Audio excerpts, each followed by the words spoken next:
Okay. This is a call to order for the Tuesday, November the 18th regular board meeting at 6 o'clock. At 6:06, Mrs. Shope, could we have a roll call, please? Yes. Amy Levy, Here. Tom Hankins, Here. Megan Miller, Present. Carol Fox, Here. Joanne Rue, Here. Tia Johnson, Here. and Brian Nichols. Here, all members are accounted for. Yes. Can I get an approval of the agenda, please? So moved. Second. Any discussion? Hearing none, all those in favor say aye. Aye. Aye. Aye. Aye. Okay. Agenda approved. We are fortunate tonight to have the folks from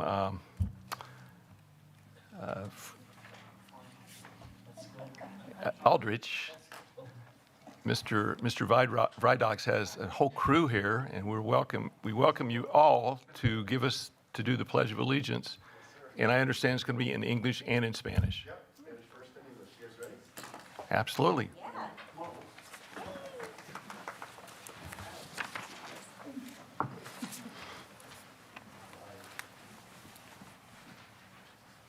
All right. Let me introduce him first. Yeah, please do. Oh, here, Mr. Ryder, can you turn the mic on? Microphone. Microphone on so that folks at home can. Right, Amy told me that. I didn't listen, did I? All right, there we go.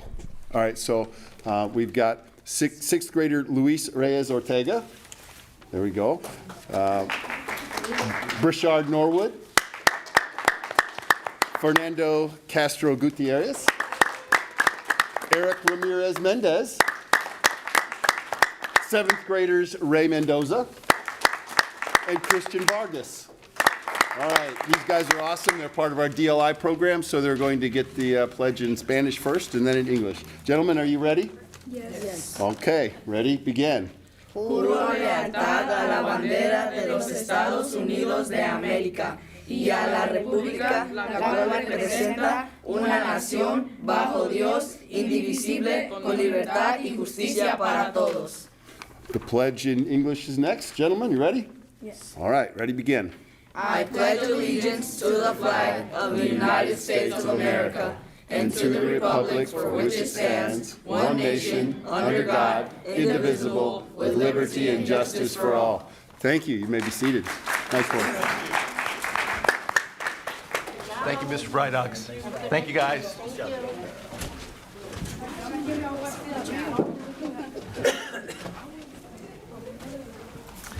Next item on the agenda is the board president report, and Mrs. Johnson, Board President Johnson, is going to give us the board report from afar. Thank you, Vice President Nichols. I am sorry to not be there in person today. Good evening, and thank you for being here tonight.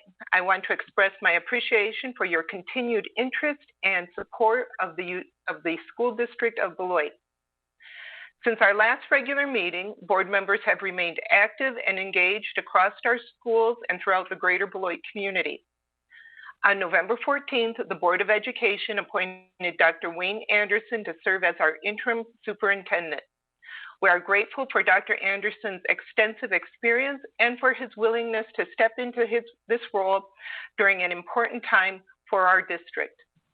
I also want to thank our district administrators for their thoughtful insights into the leadership qualities they believe are essential for serving our students, staff, and community well. We extend our sincere gratitude to the members of the interview committee who joined us in this important process. Merrill Principal Regina McAllister, Aldridge Principal Joe Vidox, BEA Co-President Melissa Rohrbeck, and Executive Director Didi Almendarez. Their contributions were invaluable. On November 11th, we joined schools across the nation honoring our veterans. Fruzen Middle School hosted its annual Veterans Day breakfast, where we were fortunate to welcome and honor veteran Mr. Fran Fruzen himself. Attendees enjoyed a beautiful performance from the Aldridge Fruzen Middle School Jazz Band, complete with impressive improvisational pieces. We remain deeply thankful to all who have served our country with courage and dedication. We also celebrated an important moment in our district with the Johnny Watts celebration, commemorating the naming of basketball court in the Barkin Arena. Mr. Jim Simmons is with us tonight and will share more shortly. It was a joyful event featuring outstanding music by Alex Vance and the Esquire 2.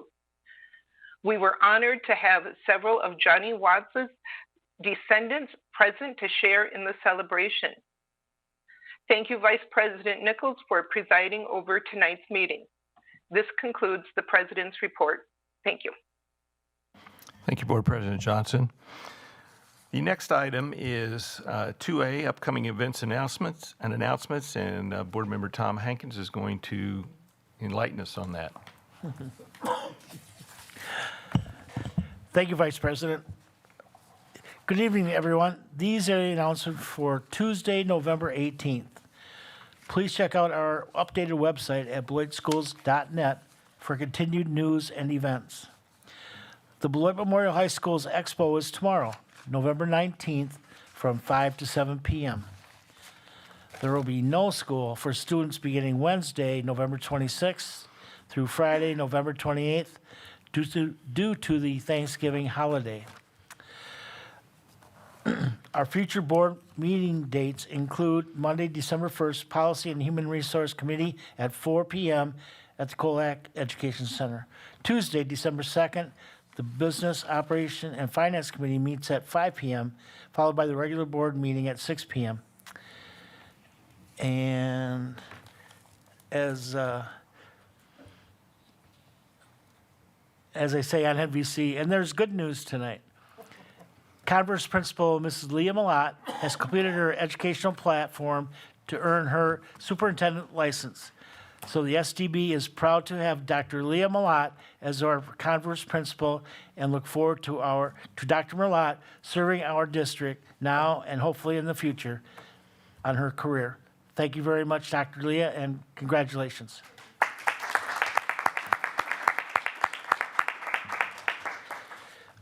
We want to wish everyone a safe and happy Thanksgiving with family and friends. This concludes the announcements for tonight. Thank you, Board Member Hankins. You're welcome.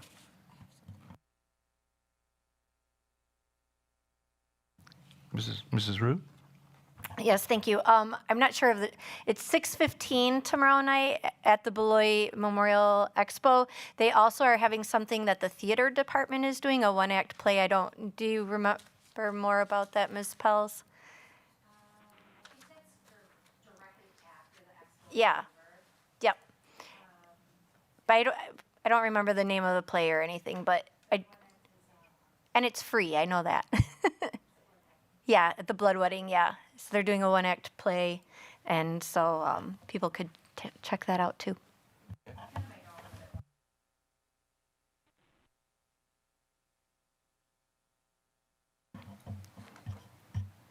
Thank you, Board Member Rue.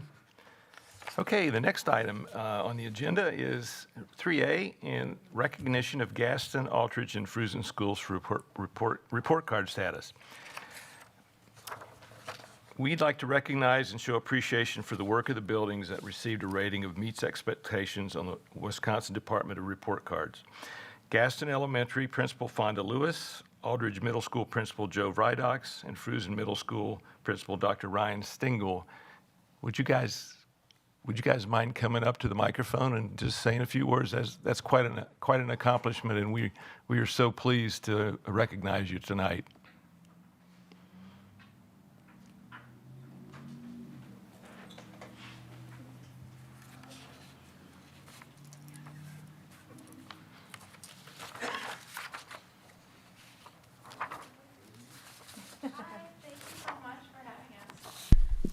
Can you hear me now? There we go. I have just a few words. So I'm Fonda Lewis, principal at Gaston School, and thank you so much for recognizing the Gaston community for meeting expectations again this year. Our staff truly deserves to be commended for what they do every single day. Their hard work is the heart of all of the success. Everything we've achieved really reflects a team effort at Gaston. We have a hands-on deck approach, and we are super proud of this achievement. However, we're not stopping there. We want to keep our pedal to the metal, and we have big goals for attendance and reading and math proficiency, and we're going to keep working together to achieve those goals. So thank you so much.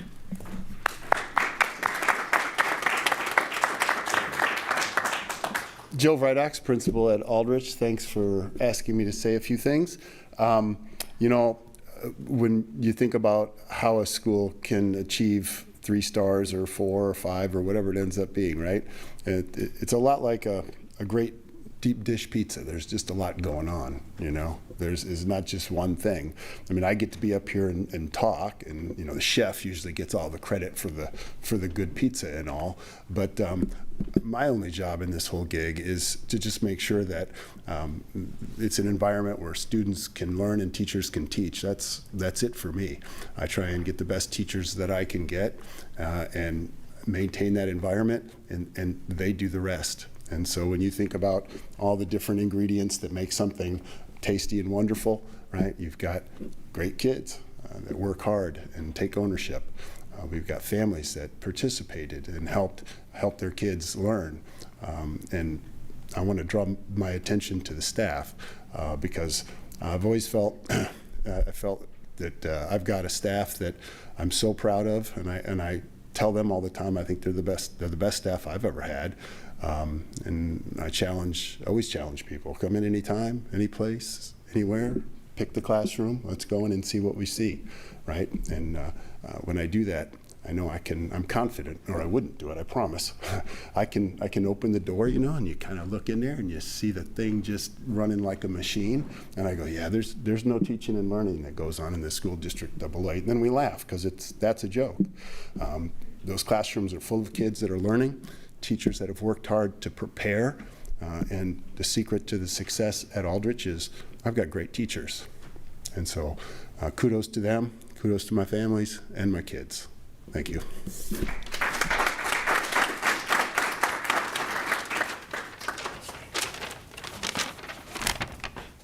All right, Ryan Stengel, principal at Fruzen. Good evening, and thank you for the opportunity to share just some of the reasons why Fruzen Middle School has earned a 3-star rating on our state report card. Overall, this rating is a reflection of a shared belief that every student who walks through our doors can grow, achieve, and thrive when given the right support.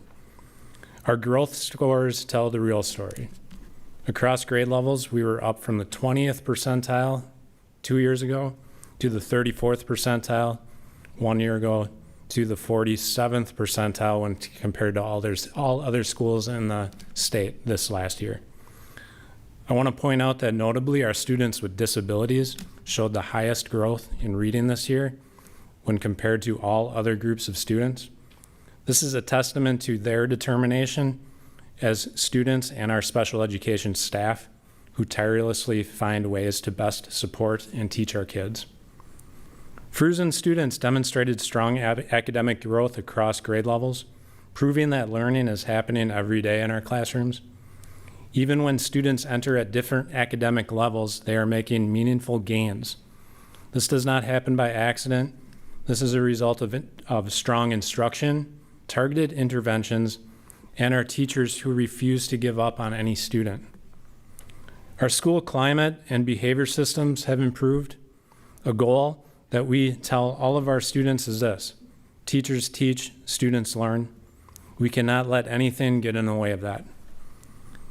We have implemented consistent expectations through our SOAR expectations, S-O-A-R, standing for safety, ownership, achievement, and respect. We've improved supervision and routines and focused on building stronger relationships with all of our students. As a result, classrooms are more focused, transitions are smoother, and students spend more time engaged in learning. We have worked to increase student and family engagement. Just some of the family events we've had so far include Hispanic Heritage Night, our Veterans Day breakfast, our National Junior Honor Society Cancer Awareness Run. We did a whole school picture and rec afternoon on the third Friday count day, and our recent rec night. We are striving to have better communication. To provide better communication, we are doing bi-weekly newsletters, skyward emails, school messaging to help our families and students be more informed, more involved, and more connected to what is happening at Frusen. I want to give special recognition to our staff members, teachers, paraprofessionals, special educators. We have a wonderful student services staff. Our coaches, our secretaries, security personnel, lunch staff, custodians, everyone in the building. I also want to recognize who happens to be here, Bryce Gustafson, our acting assistant principal, who has stepped into this role on short notice and has flourished as a building leader. Every staff member at Frusen has played a critical role in this improvement. At the beginning of last year, we were severely understaffed. We had to pull together and find a way to put teachers in front of kids. There were tough moments, and there was turnover, but we rebuilt. I'm proud to say that nearly all of our staff returned for the 25-26 school year. This staff retention has provided consistency in instruction and built a culture of togetherness. Our Frusen staff show up every day with a positive attitude. There are still often days when staff are required to give up 1 or even 2 preps to sub for those who are absent, and every time they step in with grace and professionalism. I also want to extend a heartfelt thank you to our Frusen students for the tremendous growth they have shown this last school year. In their effort, their behavior, the way they care for one another. They have stepped up in meaningful ways, and we are proud of you. And we notice the difference you are making every single day, so keep it up, Falcons, because they are the heart of this school. In closing, we still have much more to accomplish. Meeting expectations is an important milestone, but it is not our finish line. Frusen is moving in the right direction. Our students are learning, our teachers are teaching, and I can feel a shift in our own narrative. We can feel the community, district leadership, and school board standing behind us. We must stay focused on growth, consistency, and relationships with students and families to keep moving forward. Frusen is proud of how far we've come, and we are even more excited about where we are heading next. So thank you very much.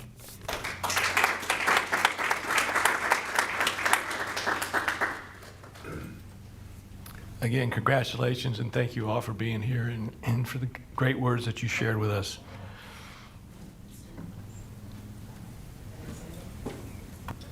Absolutely. Board member.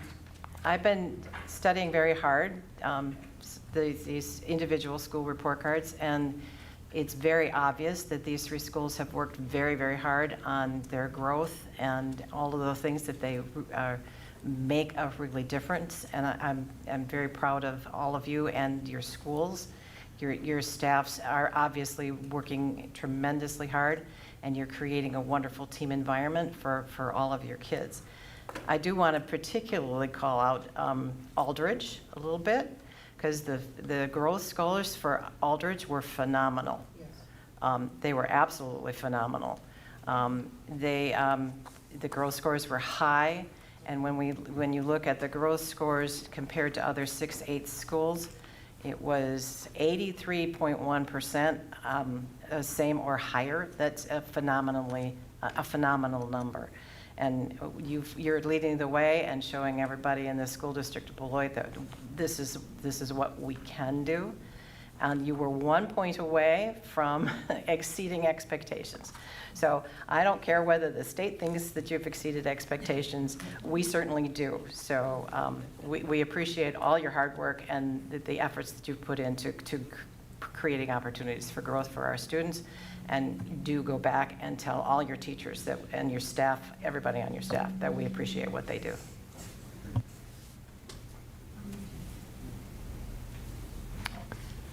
Board Member Miller. Thank you. I'd like to echo, tremendous work. Definitely really appreciate the 3 of you coming here tonight. I do have to share a comment that my 8th grade Frusen student relayed to me for like the 2 minutes that I was able to see her today before I came here. She put in my mind that this is a both and conversation. We are very proud of our schools that are hitting these marks, and we are very proud of all of our students and families that are working really hard. She said she got a sticker on her locker today, and she's like, that was cool, and all of my classmates are working hard and growing and giving their best. And so I just wanted to bring that perspective too. We have an outstanding school district, and I know that you and your colleagues are all working toward the same goals and bringing all your talents here. And I'm just very proud of all of our students, teachers, and staff in our district. Thank you so much.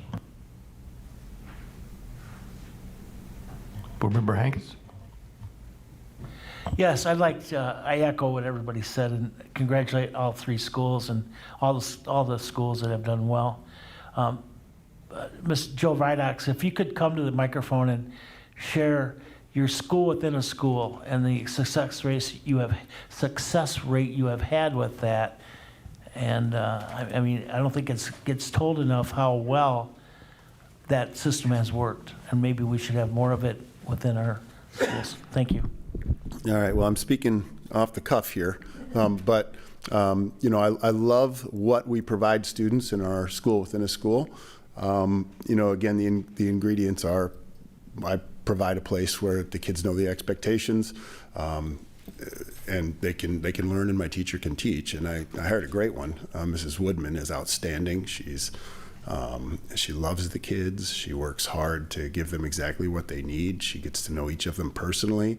It's such a successful program. This is anecdotal, right? But lots of the kids will want to start the next year there because they've had such a complete and utter 180-degree turnaround.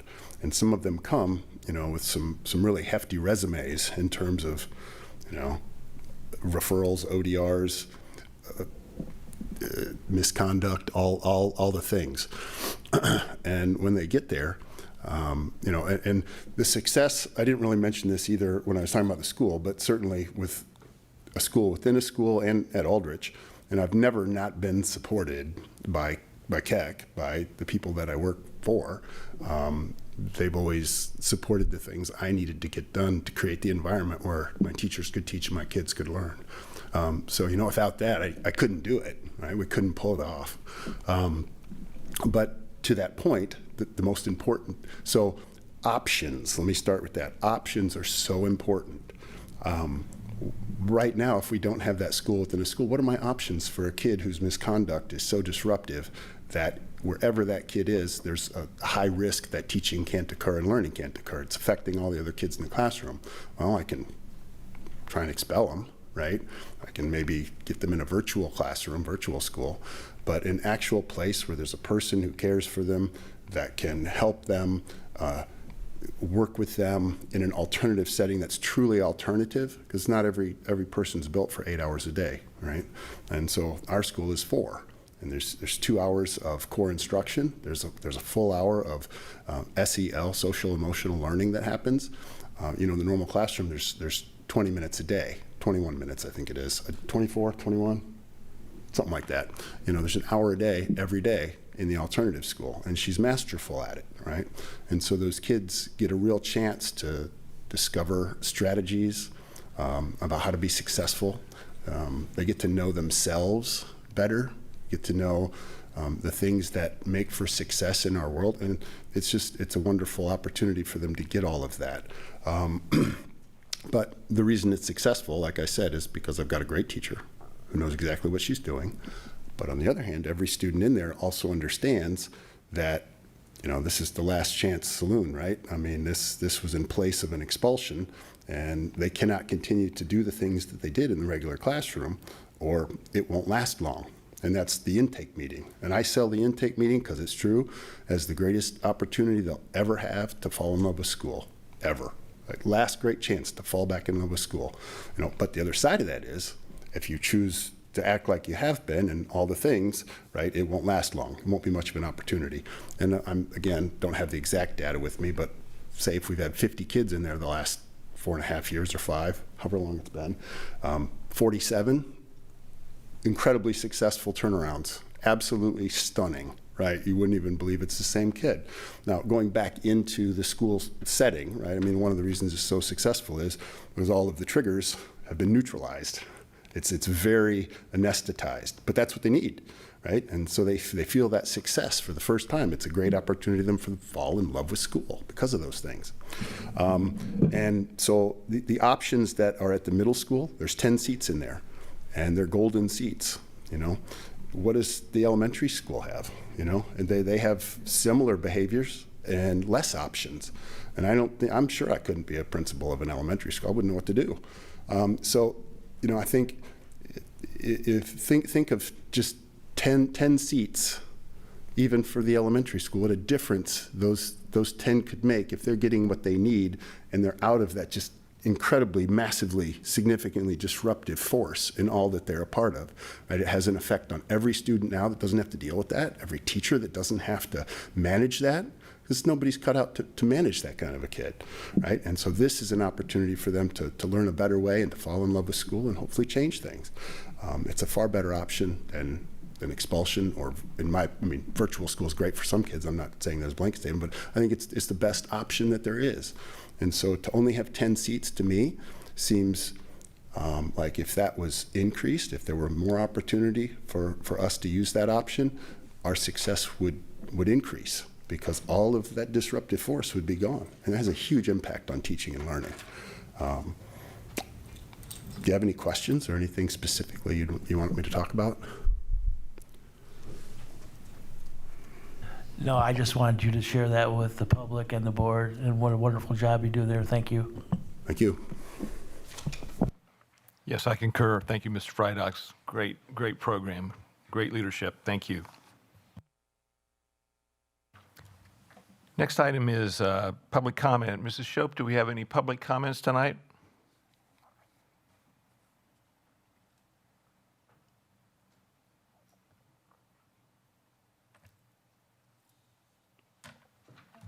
Mrs. Shope? I'm sorry. I have two that are via email, and I don't know if there are any in the room. I think Tom was going to try to grab those if there were any that had filled out cards in the room.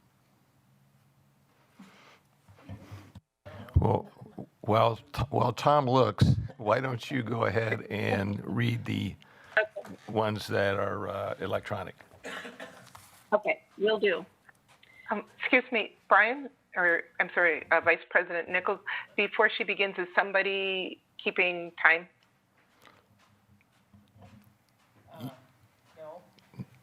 No, the. Did you check it? That's right there, guys. I got you. You got it? Okay, thank you. No, this is the wrong one, I think, actually. It's probably over. It's probably. Nothing? Okay. Check on Michelle's desk.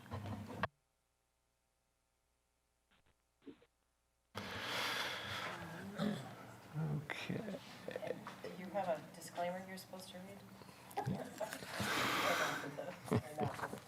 No, I'm good. Is she ready? She's just going to do it on her computer. There are no public comments in person, so Okay. go ahead. Thank you. All right. Yep. Good evening, SDB leadership. My name is Dr. Brittany Keys. I'm a Beloit resident, former City Council Vice President, and parent of 2 children attending Todd Elementary. I am writing with serious concerns about the safety of the school buses the children in our district are riding, as well as the decisions and management of funds surrounding bus upgrades for our students.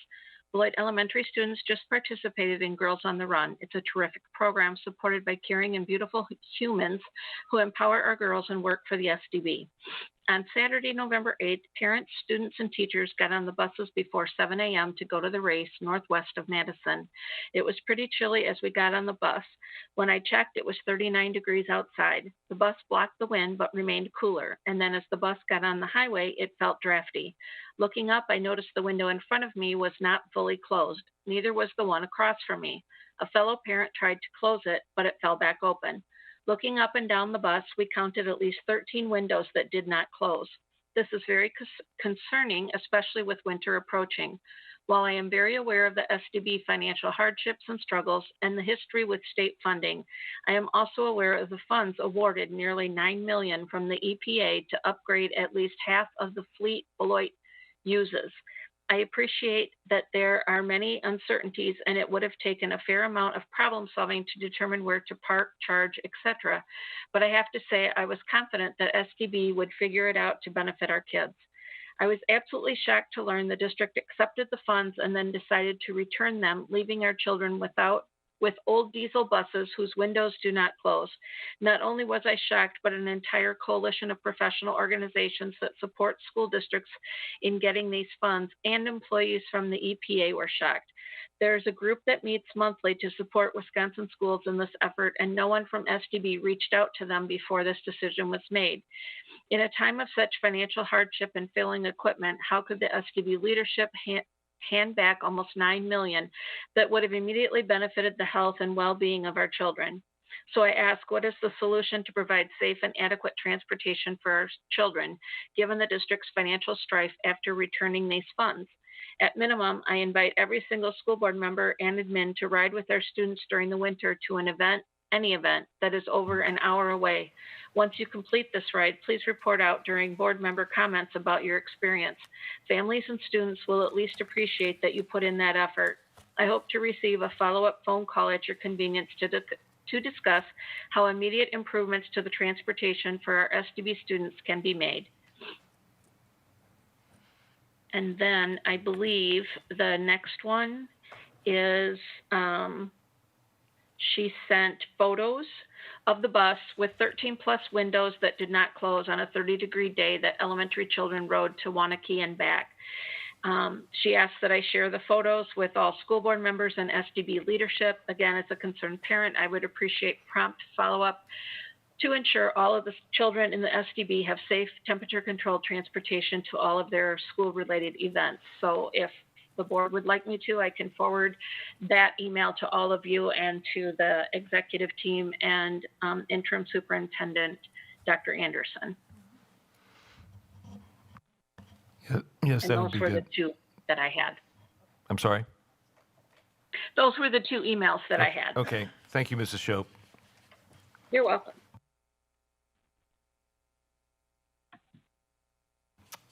Okay, the next item is 5A, introduction of interim superintendent, and Board President Johnson, you're going to take that away? Yes, thank you, Vice President Nichols. Good evening, everyone. Thank you for being here tonight and for your continued commitment to the School District of Beloit. As many of you know, our district is navigating a period that brings both challenges and opportunities. We are facing staffing shortages, concerns regarding academic achievement, financial pressures, behavioral issues, and a need to rebuild community confidence. These realities are not easy, but they are also not insurmountable. Our strength has always come from our people, our students, our staff, our families, and our community partners. Tonight, we take an important step toward stability and renewed direction. On behalf of the Board of Education, it is my honor to introduce and welcome Dr. Wayne R. Anderson, who has been appointed to serve as the interim superintendent of the School District of Beloit. Dr. Anderson brings more than 40 years of experience in public education, including over 3 decades in district leadership. He has served as superintendent or interim superintendent in multiple school districts across Wisconsin: Mount Horeb, Williams Bay, Belmont, McFarland, Parkview, my alma mater, and right here in Beloit. His previous service as our interim superintendent in 2022 provides him with valuable insight to our district's strengths, needs, and direction. What makes this appointment especially meaningful is the tremendous leadership experience Dr. Anderson brings with him. The School District of Beloit has not hired a superintendent with prior superintendent experience outside of Dr. Anderson himself for at least 15 years, possibly even more than 20 years. At a time when our district is seeking stability, clarity, and steady guidance, bringing in a leader with proven superintendent experience is both significant and reassuring. Dr. Anderson holds a PhD in Educational Administration from the University of Wisconsin-Madison and has served as an adjunct professor in school business administration, educational finance, and leadership preparation. He has been recognized through numerous honors, including the WASDA Distinguished Service Award and the Excellence in Leadership Award from the University Council of Educational Administration. His leadership philosophy, an equal among equals, is rooted in trust, collaboration, and respect for the expertise and humanity of every person in the organization. His calm, supportive, people-centered approach aligns with what our district needs most: stability, empathy, and a focus on rebuilding trust. Dr. Anderson understands the challenges before us. He has led districts through financial restructuring, staffing shortages, academic improvement efforts, and referendum planning. He knows how to strengthen systems while valuing the people who makes those systems work. Most importantly, he believes deeply in the potential of every student and of every educator. Tonight marks a new chapter, not because one person will solve every issue, but because leadership grounded in integrity, experience, and collaboration can help bring our entire district together. As we begin this transition, I want to reaffirm what the Board of Education knows to be true. Our staff are capable. Our students are resilient. Our families care deeply, and our community wants our schools to succeed. Dr. Anderson's role is to support that success, to steady our path, and to work alongside all of us as we rebuild pride and confidence in the school district of Beloit. It is now my pleasure to officially welcome Dr. Anderson. We look forward to partnering with you as we support our students, uplift our staff, and strengthen the future of our schools. Dr. Anderson, welcome back to Beloit.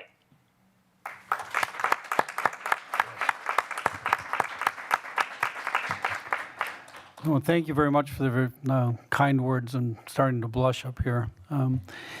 But what I do want you to know is that I am thrilled to be back. My experience last time allowed me to work with a great deal of professionals in each of the buildings. And I did tell my wife, I said, I don't plan on coming out of retirement, but maybe this one time there's a special reason to come out. So I'm glad to be here. I'm glad to work with you because I think one of the things that's the most important is I do not come here with answers, but I do come here with the ability to work with others to find the solutions to our problems and to advance us forward. But that's only part of a larger whole. So thank you for everyone, and I'm glad to be back.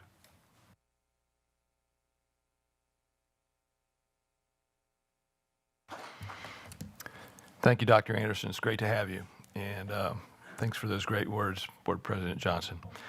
Okay, the next item on the agenda is 5B, recap of the Johnny Watts Court dedication. Excuse me, Mr. Jim Simmons.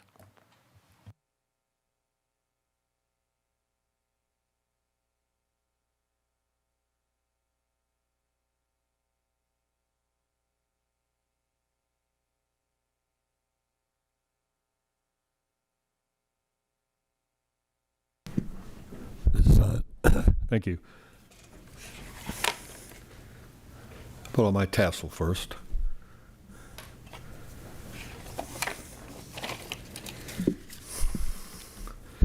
Interim Superintendent Wayne Anderson, Board President Tina Johnson, Board Vice President Brian Nichols, and the members of the Board of Education. This is from the state of Wisconsin, the Office of the Governor. This came to the Beloit Historical Society 2 days before the program. I'll just read the last paragraph. Now, Therefore, I, Tony Evers, Governor of the State of Wisconsin, do hereby commend the School District of Beloit for recognizing and honoring the athletic feats and societal impact of Johnny Watts. And with everyone involved, he hopes everyone has a successful event. Done on the 3rd day of November, 2025, Tony Evers, Governor. There was it mentioned that I was going to James Simmons, that's correct, director of the Anatomy and Music Clinic since 1957. Organized the Johnny Watts, I'm coming back to that word, organized. Purpose to recap the dedication of the high school basketball court after the beloved Johnny Watts. Going back to the word organized, I didn't organize anything. What I did was approach the school board with the word update. And using the combination of thinking beyond now. I had confidence in the school board from the beginning that mission statement to the Watts family is alive and breathing. They had waited almost 100 years.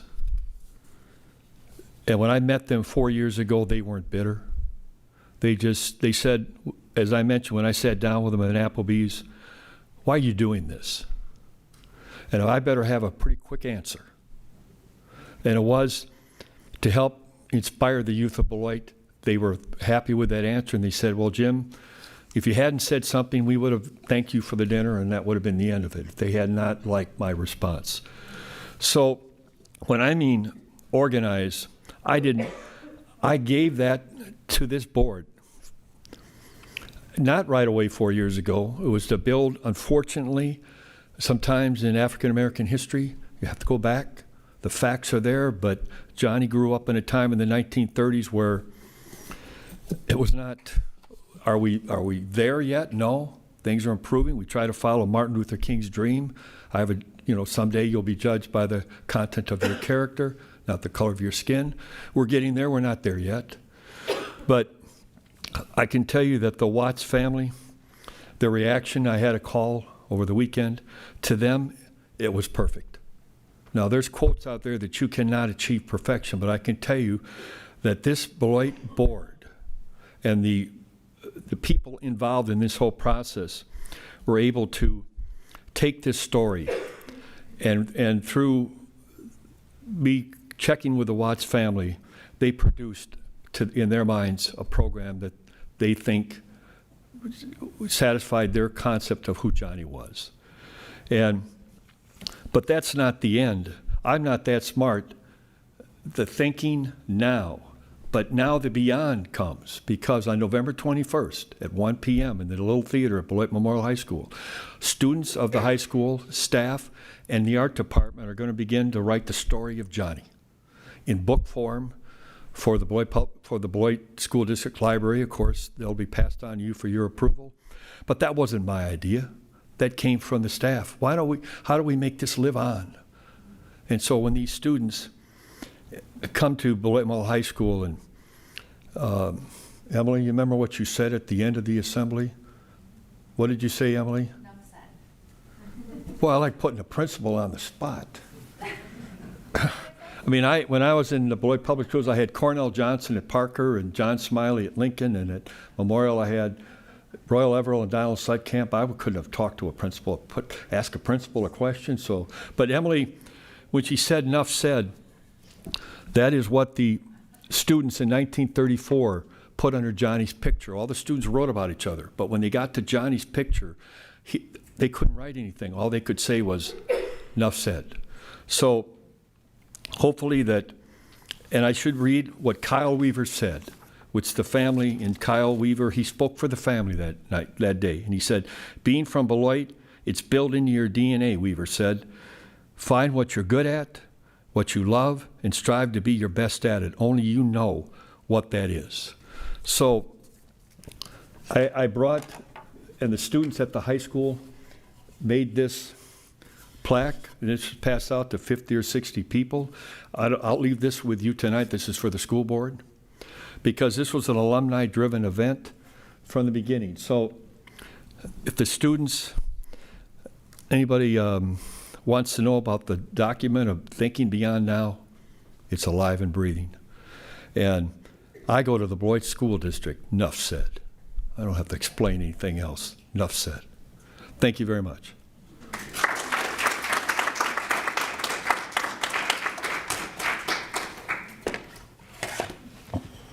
Mr. Simmons, I know we probably said this before, but we can't say it enough. Thank you so much for your dedication, your perseverance, and your attention to detail for all these.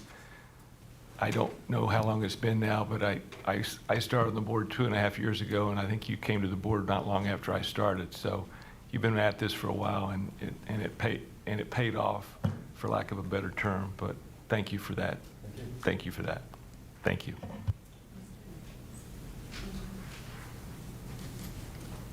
I just wanted to echo those words, and I will. I look forward to continuing to receive emails from you. You have done such a I love like looking down at my screen, and I got your name up there. The way that you have kept all of us informed, and just the depth of outreach and like true care and concern that you've given this is absolutely inspiring. And just truly thank you.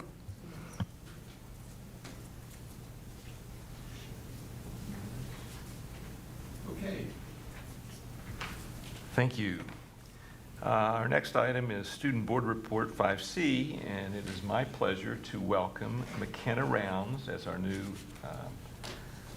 Student Board Representative to the school board. And if you would introduce yourself more and give us a little bit of your background, and then share with us some things from the high school. Thank you. Hi, everyone. I'm McKenna Rounds. I'm a senior at Beloit Memorial High School. I chose to be the student board rep because I am really interested in politics, and I think it's really interesting how, as students, we can impact local politics. So it's also to help the school and give, what the students think. Because sometimes students feel like they aren't being listened to, but my position proves that we are being listened to. I'm involved in many clubs, but the first one that I have on my list of things that I would like to talk about is NHS. So National Honor Society is an organization that involves service to our communities. And Mr. Rondeau says that it is 1% of our school population, which is really impressive that these students, including me, get to be involved in. We did a blood drive a few weeks ago, and last night we inducted our juniors. I don't know the exact amount. I probably should have counted that before I came here, but it was quite a few. So it's really impressive. You have to have a 3.5 GPA or higher, and you also have to have good recommendations from teachers. Like a survey gets sent out, and you have to, like the staff has to rank you. So it's really impressive. And my next thing is the Johnny Watts dedication. I think that, especially for students, it's really impactful. Like, it's inspiring too. Like, we rarely get to hear how historically important Beloit is, especially the high school. Before we were told that this was happening, I had never heard of Johnny Watts. And I really like his story. Like, it's really, really inspiring for many reasons. So I would also like to thank Mr. Simmons again. The next is the fall play, Rossum's Universal Robots. I went to go see that. It was a good play, really good. I know that they worked really, really hard. They worked for weeks, especially last week. They stayed so late after school. It was really hard on them, and I know that they are really proud of themselves, and they should be. So, and then conferences. This year, conferences were changed up at the high school. Instead of everyone being in the field house, teachers held conferences in their own classrooms. And I think that really went well. Several teachers reported to me that they had record numbers of families coming to see them. Next is winter sports. So the winter sports that I've started now are boys and girls hockey, boys and girls basketball, boys swim, wrestling, and cheer. The cheer for boys basketball. My personal favorite is hockey. Next is that the Denim and Diamonds dance was just announced. I haven't heard much from the students about that. I haven't heard how we all feel. It sounds cool, though. Expo night is tomorrow night. I don't remember what time that is. Sorry. But 4 to 6. Okay, 4 to 6. It's a really good opportunity for students and everyone, really, like the community, too. It'd be a really good idea to go. Yeah. Freshman class officers were recently elected. Next week is Thanksgiving break. Tonight is the fall choir concert. I had written down after you said that. Blood Wedding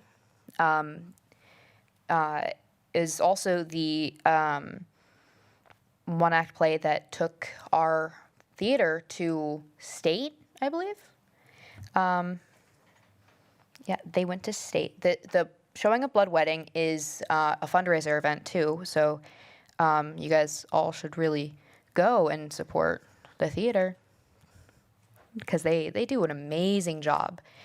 And in about 2 weeks' time, I think, they are holding workshops for their spring musical, Mean Girls.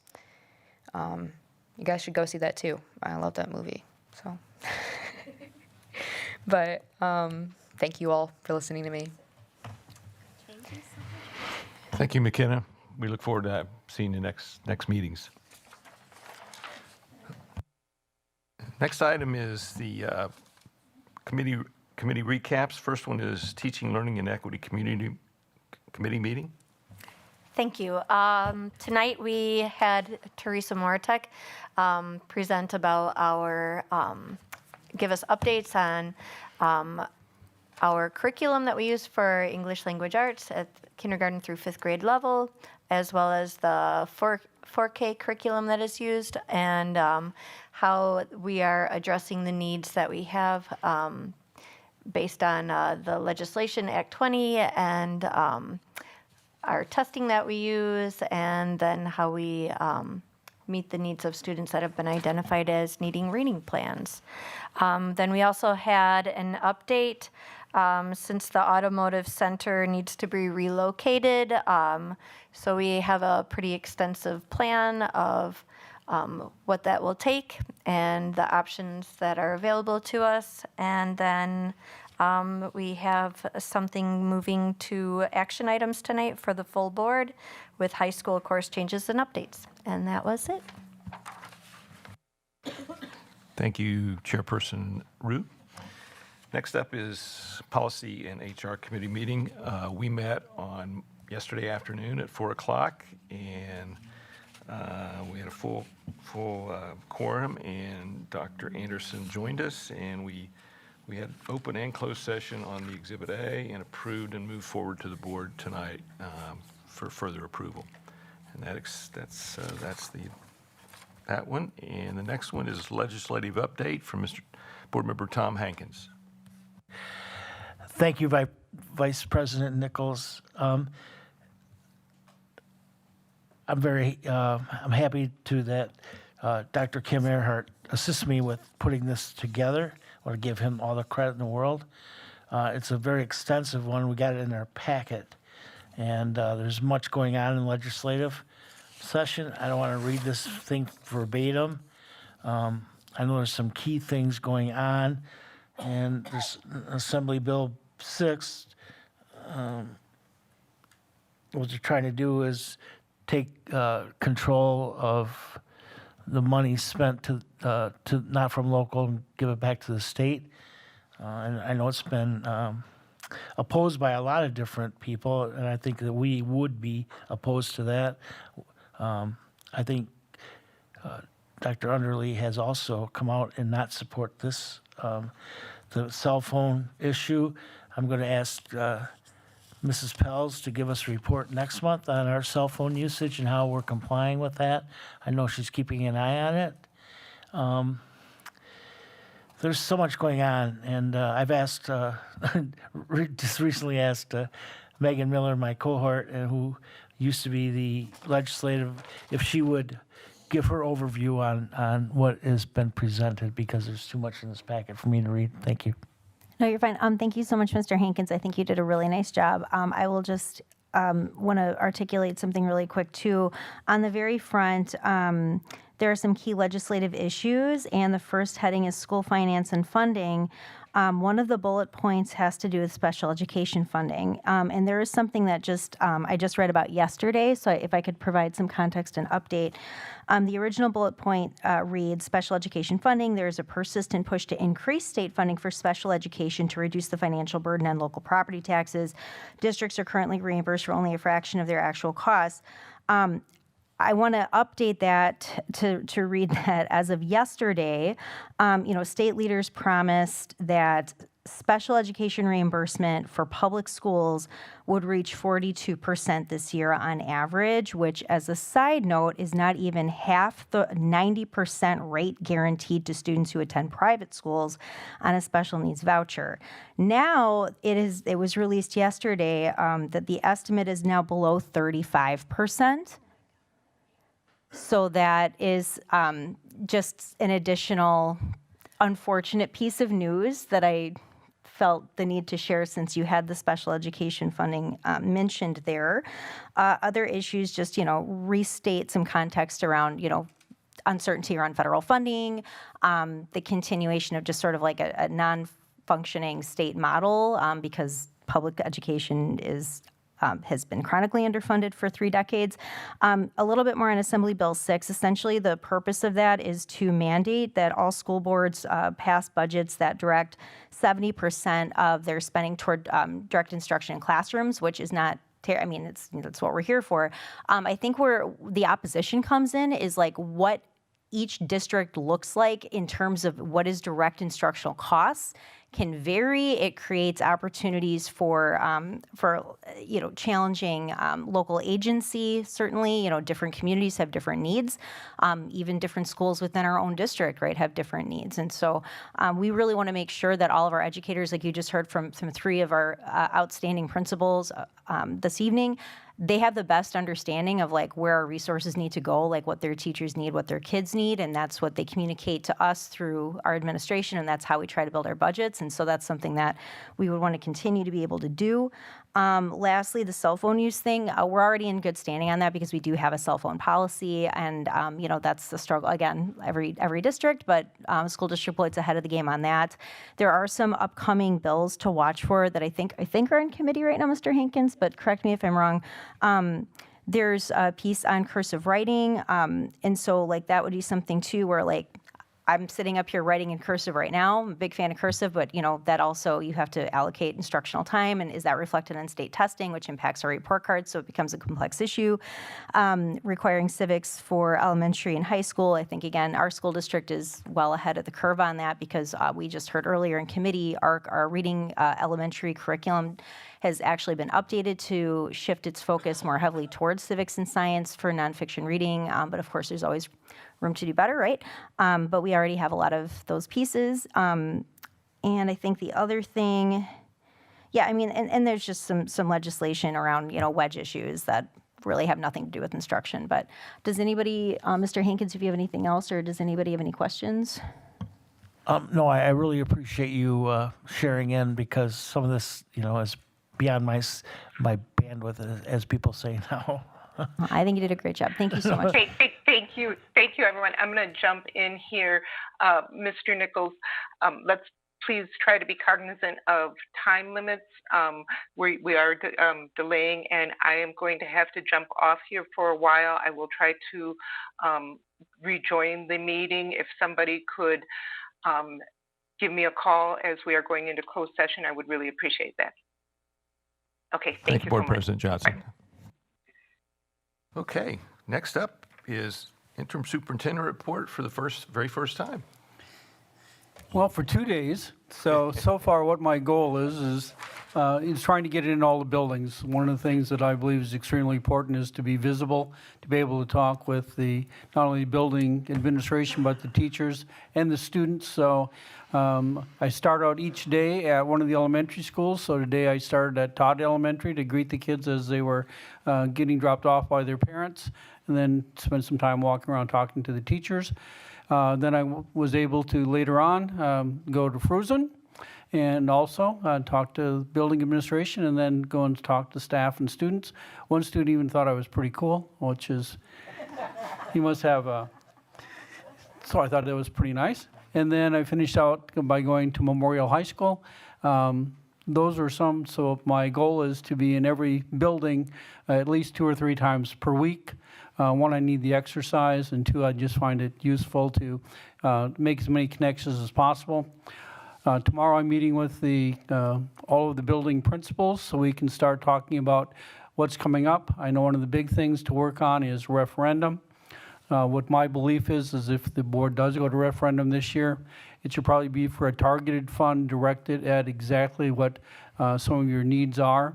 I don't know what those needs are at present, but I know that in working with the various building leaders and the staff, that we can come up with a list, and then once we have that, then generate what a cost would be, so that people know that if we do go to referendum, they'll know exactly what our money is being spent for, and then we'll also have to take a look at, if it were to fail, what would we have to cut in order to balance our budget. So also looking at meeting up in the near future to basically dissect our budget so I know exactly where we are. So I'm glad to be back. Thank you very much. Thank you, Dr. Anderson. Okay, moving on to item 6A, District Report Card 24-25 school year. Mrs. Mortek, it's all yours.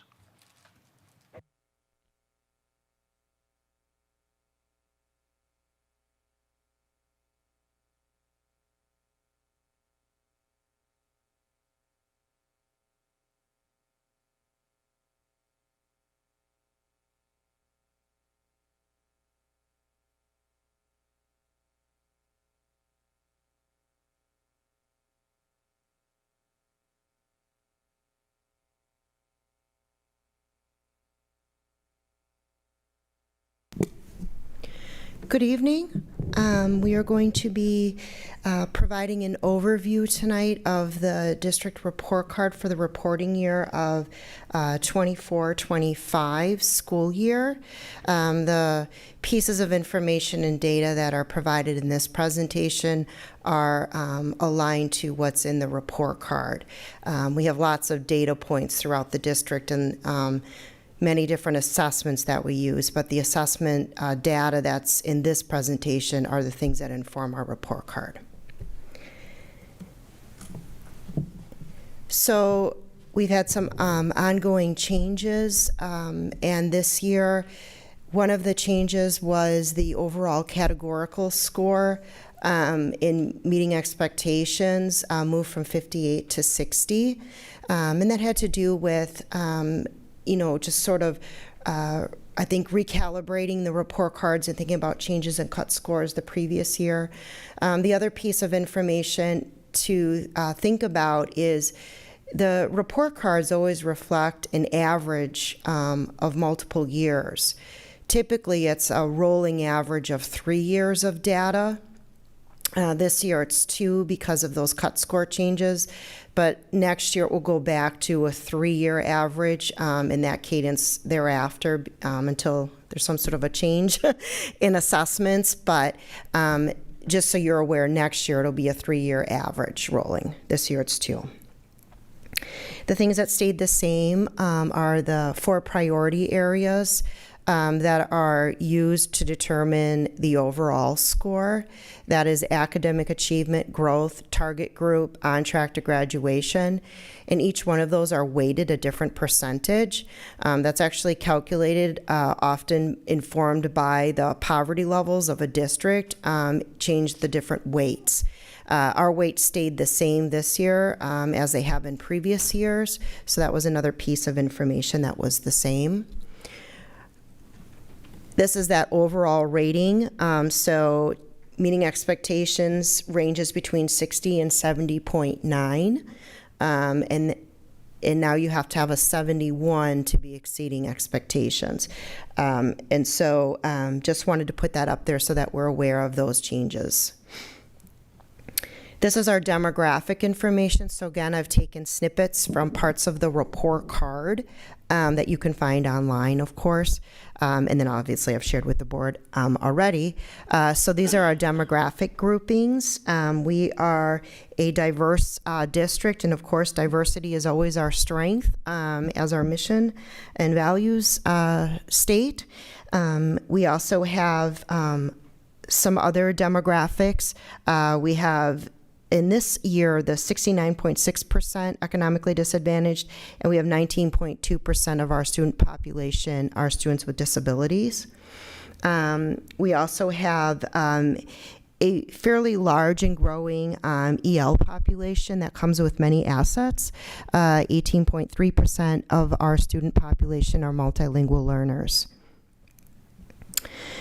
So the report card overview, again, is looking at those 4 priority areas.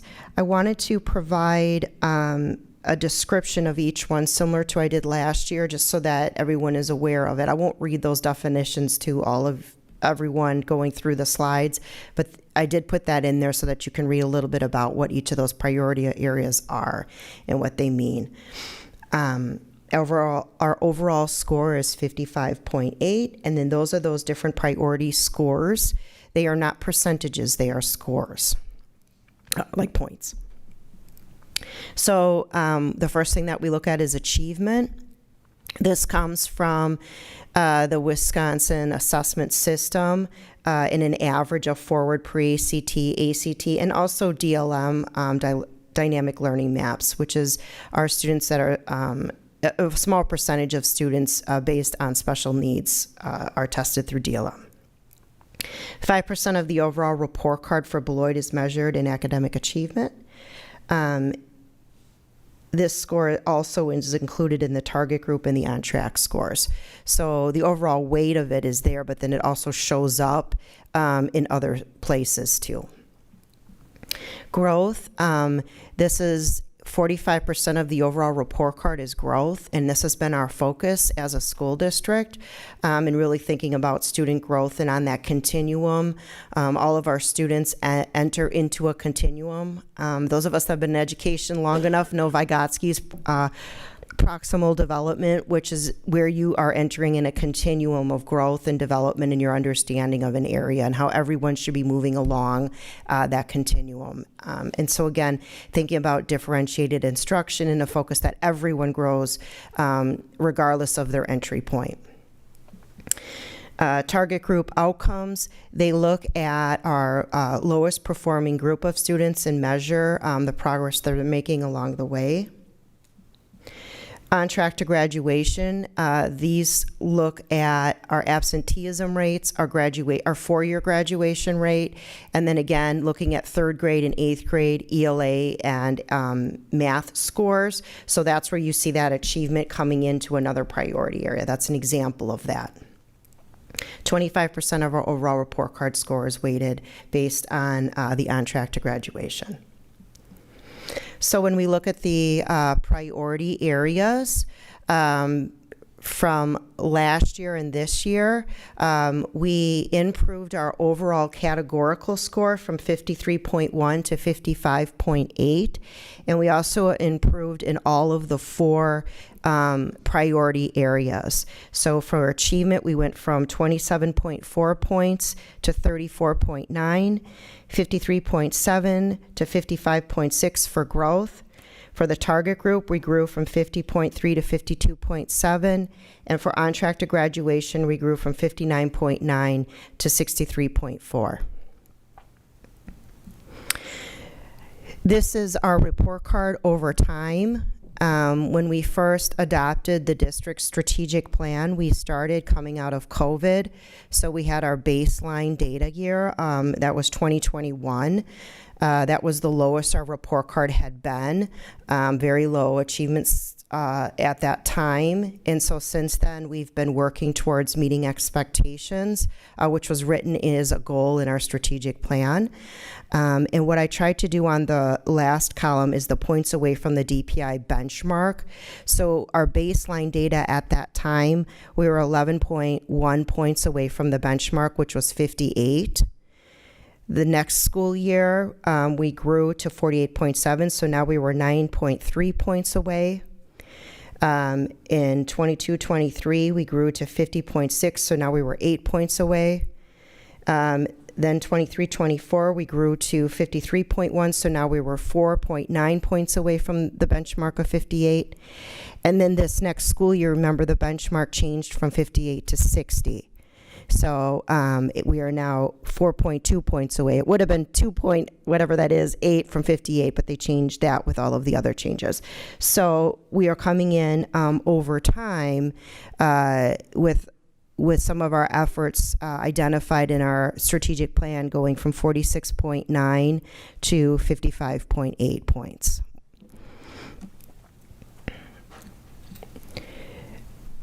This piece we've been tracking over time, and it's our schools that are meeting expectations. Really great to see all the administrators that came out tonight and honoring those schools, Aldrich, Fruzen, and Gaston, that met expectations. We have had some schools that have moved back. And a question often is how can the whole district improve their report card score when we have some schools moving back? And the answer to that question is because when they look at the overall score, it's like thinking about the district as one big school or one big bucket. So you can look at the growth of all of the student population, the academic achievement of all of the school population, and have an algorithm that moves the whole district forward. That's what we've done for 4 consecutive years.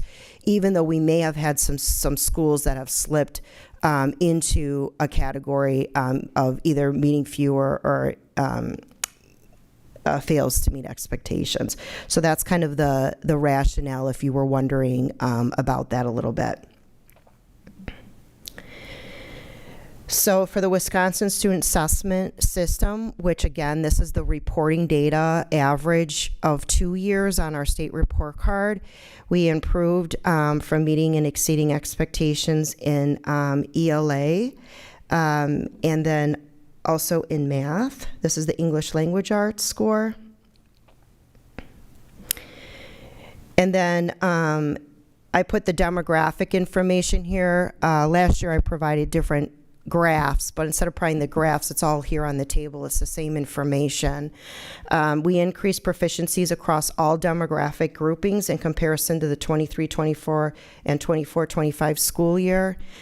This is an average of the WSAS assessment group. So again, that's the combination of performance on forward, pre-ACT, ACT, and DLM.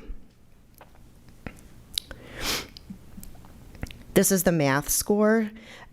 So we grew 2 points in this area from last year to this year with those new cut scores. For math demographic groupings, we increased proficiencies across all demographic groupings in comparison to 23-24. And again, this is the average of forward, pre-ACT, ACT, and DLM. We're going to move to the growth score priority area, and I'm going to provide some data there. 45% of our report card is based off of growth. And so that has really been a focus of the TLE department because placing priority on a growth score will lead to increased equitable achievement outcomes over time as it accelerates learning for all students. And there is comparable improvements here as well. This is last year, so you can see last year we were at 13.2% of in comparison to the other districts, and then we moved to 19.2% this school year. So we increased in comparison to the other districts in the state our level of growth.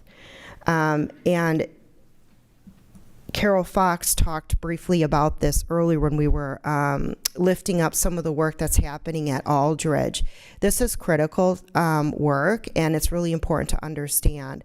So the district looks at growth. Again, when I talk about the continuum of improvement and where students enter on that continuum, we want to be thinking about a 3 or higher. The range is between 0 and 6, so the average is a 3. And so when you start to see schools that are hitting 3 or higher in growth, you're going to start to see that overall achievement happen over time. And then also, based on a categorical system of meeting and exceeding expectations. So that's why when you look at our schools, Aldridge, Gaston, and Fruzen, you start to see some of those higher average growth scores. And then our schools, specifically some of our schools that slipped backwards, have lower growth. And so that's something that we want to be focusing on, is that we're really thinking about all of our schools meeting growth, and our district goal is 3 or higher. For ELA, we were an average of 2.4. And then you can see the demographic groupings. Something that's nice to see in this data is that when you look at the demographic groupings, we are starting to see some of our student populations, like our Black African American students, in addition to our students with disabilities in ELA, having more growth. That's good because that's how you start to approach closing opportunity gaps in academic outcomes, because we want our students to be growing and growing at accelerated rates to close gaps. So that's a good thing. And then similar with math, our average there was a little bit higher for growth. It was 2.6, but again, we want to, as a district and all school buildings, be focusing on a 3 or higher. The building principals here know I say that. I talk about that a lot. They know that. And here we had our Black African American students, our Hispanic Latino students, and our students with disabilities having some of those higher growth scores than the other demographic groupings. So again, that's it. That's where we have evidence of beginning to accelerate learning in order to close opportunity and achievement gaps for students that have had unequal academic outcomes historically in our district. So then I wanted to break down some of the assessment data that informs the report card. The first one is the forward exam. Forward exam is taken for grades 3 through 8. And so we saw some dip this year in the forward exam for ELA, primarily in our K-4-5 buildings, our elementary schools. There was a concern with the 3rd grade reading. We have had trending in our internal data and our state data increased outcomes. So this is kind of the first year that we moved backwards. I think there's several reasons why that is. I was hoping we were going to go from, we were to climb 22 plus 5 points versus the other direction. I am confident, though, that this is going to bounce back. I think there was a lot of things happening last spring that played a role. That's nuanced. But I also think what I put in that area for notes is that there should continue to be an area of focus. We are seeing higher outcomes on the foundational reading universal screener. We just talked about that in the TLE PS committee. So for example, in fall, 61% of our overall population passed the universal screener, which is foundational skills, which measures fluency. However, the forward assessment measures comprehension. And while fluency supports comprehension, we know that, right? It does not guarantee that all students automatically understand what they read. And so there's other things that we have to think about. And in that committee meeting today, we talked about how literacy is, right, reading, writing, speaking, listening, and language. And so the forward is assessing evidence-based reading and writing, comprehension, main ideas, key details, constructive response in writing, those kinds of things. And so it's beyond just the foundational skills of reading that we're looking at for third grade. 8th grade, I wanted to show this because they grew, and 29.4% of our 8th graders were proficient on the ELA or exceeding the ELA. And so that's important to see that because we are growing and preparing our students, more of them, for high school than they were prepared 5 years ago. In math, for forward, grades 3 through 8, we grew in all areas, grades 3 through 8. I looked at 5th grade because I was thinking about them getting ready for middle school and moving into middle school. And then also that 8th grade score getting ready for math. Not yet where we want it to be, but we're showing evidence. When we came out of COVID, I believe we were 9.1% proficiency of math. And so it's been quite a climb to grow mathematics. And that was a national trend. Actually, people were saying at that time that math was hit harder than ELA because of the unfinished teaching and learning that happened during the pandemic. Yes? I'm sorry, I hate to interrupt you. That's okay. You're on a good flow. You want to take questions now or at the end? I can take them now. Okay. Board Member Hankins? Yes, Ms. Mortek, go back like a page ago before. We're talking about third grade reading. Yes, I got it up there. Testing. Yes, sir. And you said there was a lot going on. Could you expound on what you meant by that? Sure. That's why that. Sure, and I have it at the end too for areas of growth. Okay. I think one of the big things that was happening last spring is we introduced AIMSWeb, the universal screener.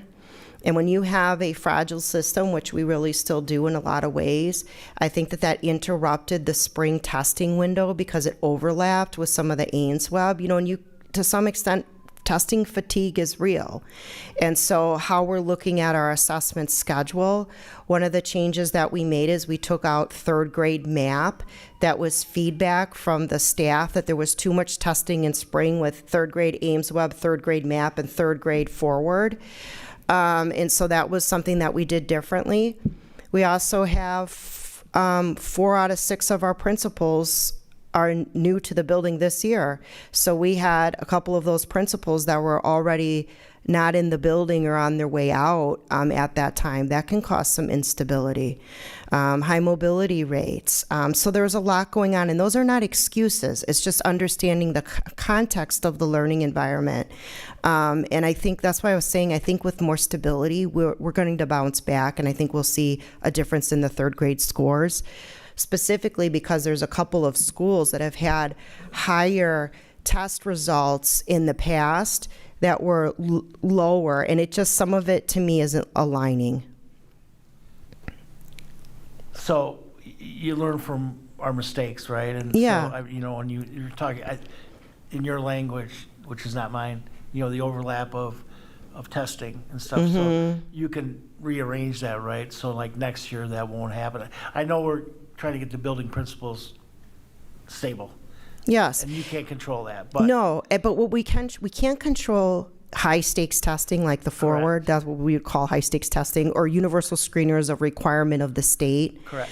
We can play around with that a little bit, but Okay. in the spring, you have to have it within 45 days before the last day of school. All right. But we have internal benchmarks, MAPS, ERLA, the math benchmarks. So we can change that calendar around a little bit so it doesn't feel like we're so bogged down. And that's what we attempted to do this year.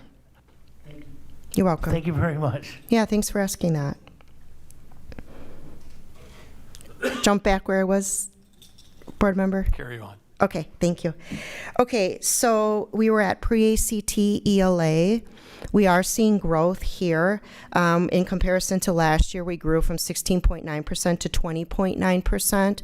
So again, when I'm talking about how are we preparing our middle school kids going into high school, if we start to see that trend of the pre-ACT going up, then we're hoping that it'll affect the ACT. And so that's good news. It's just how we're going to sustain and maintain that growth K-12 all the way throughout the system. Math, we had some growth there too, 16.3% to 19.5%, so a 3.2 percentage points. And then this slide, if you click on it, you can, on your own, you can look at the numbers a little bit easier than what I have here. But what I wanted to compare was the district with just the state. So this year, if you look at the very last bar on the graphs, you'll see 15.4 is our composite score. That grew from 14.9 to 15.4 this year. That was a good thing because last year we dipped down, so I was glad to see with the high schools that bounced back. And then kind of just looking at comparatively with us, the state. And so there's definitely some, again, room for growth here. It's hard to move an ACT score with a large jump. It just takes a lot of growth over time to get to that end of the 11th grader growth composite score. That's not a score that you see jump 4 points. It's just sort of, that's why the rolling average of the state has pretty much, I think, been 18 for quite a long time. It just sort of is a more stagnant one, but we did see growth this year. Yes? I apologize, I'm not hooked into the internet, so I'm not able to raise my hand, Oh, is that okay? Perfect, thank you so much. I know that there were some complications with the recent pre-ACT testing. Yes. Has that been rescheduled? And if it's not able to be rescheduled, do you foresee that having any impact on future report cards? So we did. This pre-ACT fall window will not inform the report card. It'll be this spring. And so it wasn't a good thing, and I apologize. We had some technology issues, which we have put a plan in place to do better preparations for that, in hopes to avoid it in the future. And then working with, Emily went, Ms. Pell's left. Working with her, we've also rescheduled it so the students that didn't get a chance to take it will get their fall score, and they will retake it. I don't know the exact date. They might have already done it. But we'll have the spring scores. And again, we've put a plan in place working with TC Networks to make sure, what I had to do with was uploading to make sure we have the most current Chrome, is my understanding of it, before we push the app out versus the other way around. I think that's what the hangup was. And so we have some plans in place to make sure that the computers are checked so that we're not running into that hurdle. It's the first time it's happened since I've been here. Perfect, thank you so much. Yeah, you're welcome.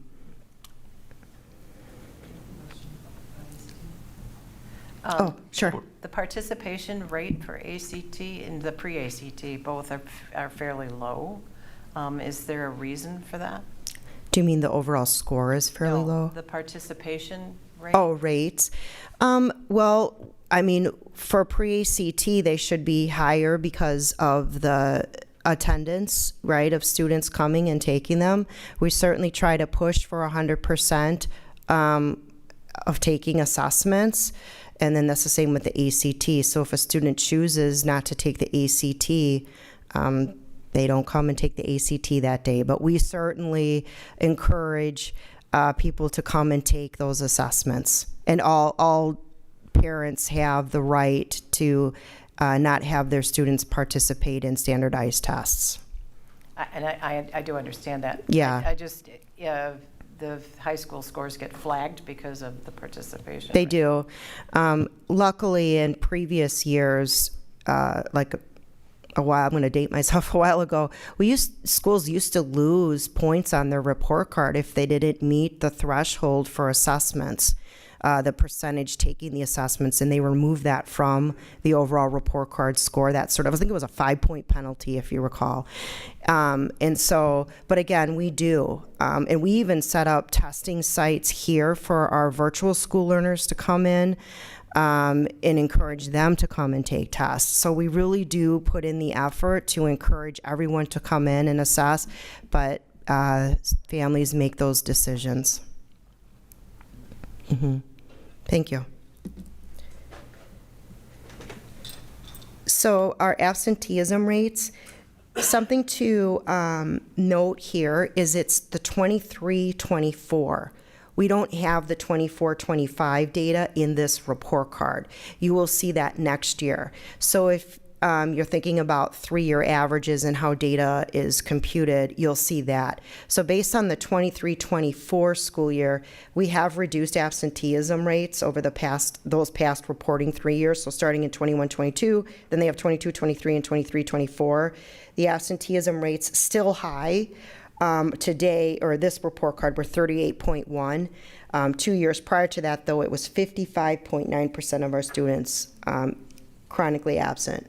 So absenteeism rates are still an area that we, as a community, in a school community, really need to press on, because especially when we look at some of our demographic groupings, there are some high percentages of absenteeism rates.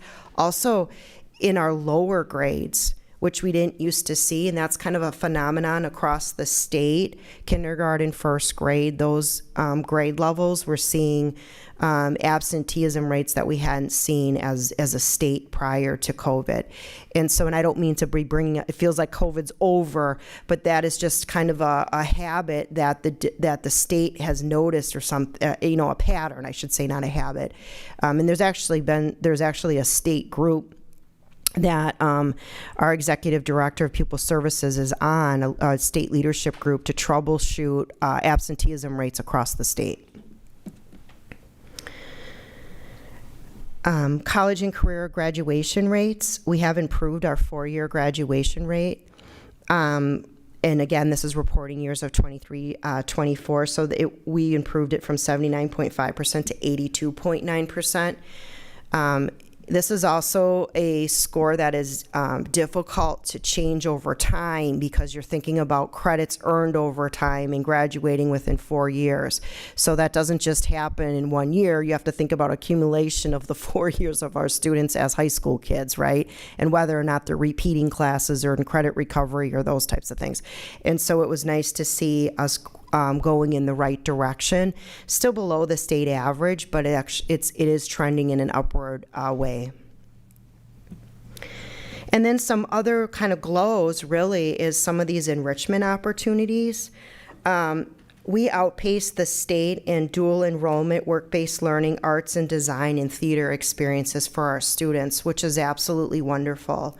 I know when we just hosted the Skills USA here, there were districts from all over, and I have a colleague in Madison that actually called to ask about it, because just to see our facilities and the resources that our kids have, some of our other districts around the state that attended that were kind of taken aback, like, wow, just the level of access that your kids have in those resources. And so there's been some really strategic spending with some of our grants, our Perkins grants and our Act 59, in order to get that exposure, so our students can earn those industry credits and just sort of work-based learning and all of that. And then we have a robust art and design and theater program. We also have a growing music program. We have the highest number of students in band and orchestra in 5th grade than we have had in years, and that's I really thank the 5th grade band and orchestra teachers for going out and getting kids engaged across all of our elementary schools. There was a time when we didn't see all of our students in all of our elementary schools participating, and so I attribute that a lot to that work of those teachers. And some other celebrations, growth score is improving over time, yet it should still be a focus, of course. Again, academic achievement, we are seeing growth there, still a focus. Absenteeism rate, graduation rate, Work-based learning and dual credit are all also celebrations of evidence of improvement. And I think back to when we talk about the whole child. And so understanding, and I think these report cards, the state report card has been listening to some of that feedback, where it's not just it's not only, I should say, the state standardized cut scores of ELA and math, but it's understanding the other achievements that students have in schools. And so there are some areas there of celebration for us as well. Opportunities for growth, high priority. School report cards. We want to make sure that all of our schools are moving and trending in an upward direction for improvement, and we're not sliding back, because we did have a couple of those sites this year. The growth score, again, as we talked about, our average should be a 3.0 and higher for all demographic groups in all schools as an average. That's something that I would continue to press on. Academic achievement, all sites to improve that third grade ELA. That should be an area of focus to get that back kind of in the direction we were headed. And then also remembering that ELA encompasses reading, language comprehension, and writing. It is not only fluency of foundational skills. And then the last one is absenteeism. As a district and as a community, what can our community partners do? What can, just our community at large do to really encourage people to get back to coming to school every day, and seeing the value in coming to school every day. And I hope if that changes, then we'll start to see increased academic outcomes as well. Are there any questions? Board Member Miller. Thank you. Thank you so much for this presentation. I did have a couple of questions that I had sent earlier to Ms. Moratek. I'm just going to really briefly summarize back, so in case people in the public have those questions. But I guess first, I just want to, the growth that we've seen over the last 4 years is so impressive. And I really want to I wish Dr. Garrison were here. I'd love to give him and the team and every level of district leadership, all of our classroom teachers, a huge shout out, because this is in an increasingly scarce and difficult environment, we are working toward thriving. This is fantastic. And looking over the slides this weekend was it was a highlight. And I just am so thankful for everything everybody is doing for our kids. So congratulations to everyone. I guess one thing that I say a lot in my professional life is, we teach students, not subjects, right? And I mean, I just think you've done a really nice job too in this presentation.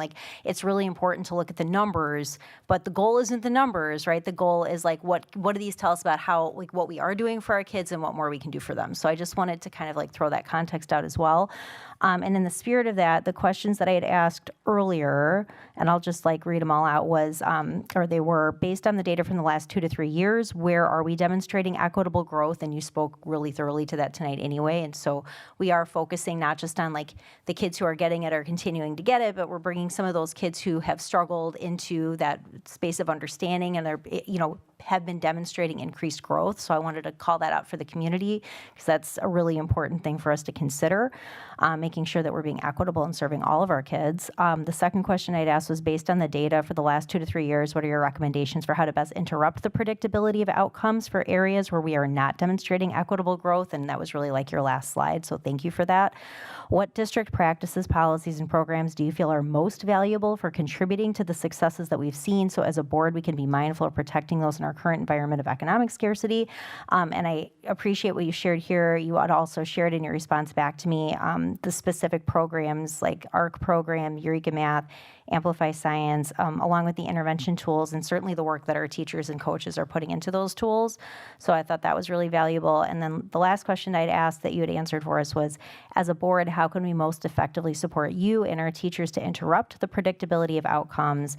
And I think I just really appreciate that you pointed out just the high, it's about the people, right? You'd pointed out high turnover, high mobility rates cause instability. And I think just continuing to hold gratitude and also a space of growth, all of our building leaders and our teachers, I think we really need to, my takeaway as a board member is, really focus on making sure our people have what they need and making sure that we're creating the type of climate that is going to keep our quality educators that we have. So thank you for answering those so thoroughly, and just thanks again for everything. Board Member Fox.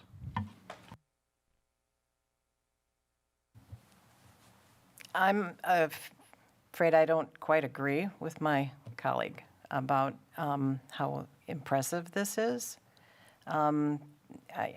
Yeah, we can say the numbers have gone up, but the numbers keep changing. They keep changing the dynamic. They keep changing the metric. And the state specifically says we're not supposed to be looking at those kinds of numbers.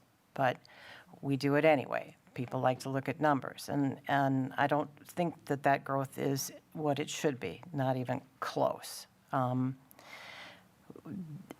very, very, very concerned about our elementary schools, because the elementary schools are not doing well at all as a group. 3 of those dropped categories. 3 out of the 6 dropped categories. And the growth rates were abysmal. Sorry, they were very bad. And there's a lot of issues with what's going on at our elementary schools. I think we really need to be focusing on what's going on there. We have 2 elementary schools who failed to meet expectations, and 2 more who dropped from meeting to meeting few.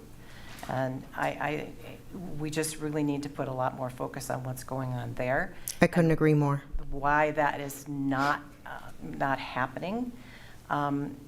Basically the middle schools saved us, but the middle schools, I mean, they did some great things, but if we're not sending them students who are prepared and ready to learn, they're gonna continue to struggle. And I'm one of those that's in the category of, I don't know how the district can go up when we have all these schools that are going down. I think the state does a lot with calculations and other kinds of things that make things look good. The thing when I came to Beloit, I was told that one of the things that's really good about Beloit is that we look at our problems and we face them head on, and we make sure that we're facing what our problems are, and we need to be understanding that this isn't where we need to be at all. And I would encourage that the growth rate scores needs to be much, much higher. Even a 3 is not going to get us where we need to go. Our students need to be learning at a higher rate if we're ever going to catch them up. We can't catch them up if we're not doing the growth. And we're not doing the growth, and we're not doing it to the level that it needs to be done, particularly in the elementary school. Again, I point out Aldridge. Aldridge is our sample, right? Aldridge is that's the kind of thing we need to be looking for, that kind of growth rate. And they just proved that we can do it. They are also a good sample of our district. They have all the same, I've lost my term, but demographics that everybody else does. And they pulled it off. So we need to be looking at what's going on there. And I do agree, the stableness of that school is part of the magic. And our elementary schools right now are really struggling with teachers and all of these things to get things in place. And we have to sit down as a group, we have to sit down as a school district and figure out what we're going to do to really help what's going on in our elementary schools. Because those teachers are working just as hard as everybody else is. We know that. We're all working really super hard. But something is not working that we need to fix. That's my take on that.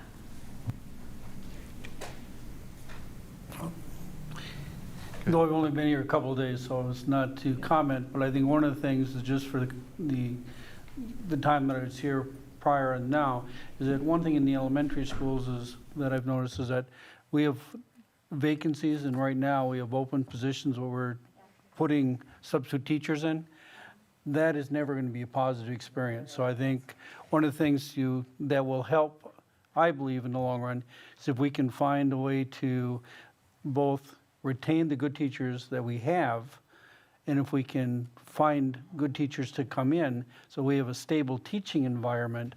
I think if the students see the same person in front of them and we give them the proper training, that is going to make a difference, and I will guarantee you it's making a difference to the negative fashion when we have the instability of teaching staff. So, as I said, I think everyone would agree that where you're at and where you want to be are nowhere near each other, but I think there's some things that we can take a look at that may be a larger cause that are fixable, but we just have to determine, you know, how do we keep our teachers instead of having to leave, and how do we bring new teachers in, and how do we keep our students? Because one of the other issues that we have is that we lose quite a few students each year. If we can reverse those trends, I think you'll see the testing data come more in line with what the board would like. My short assessment after 2 days.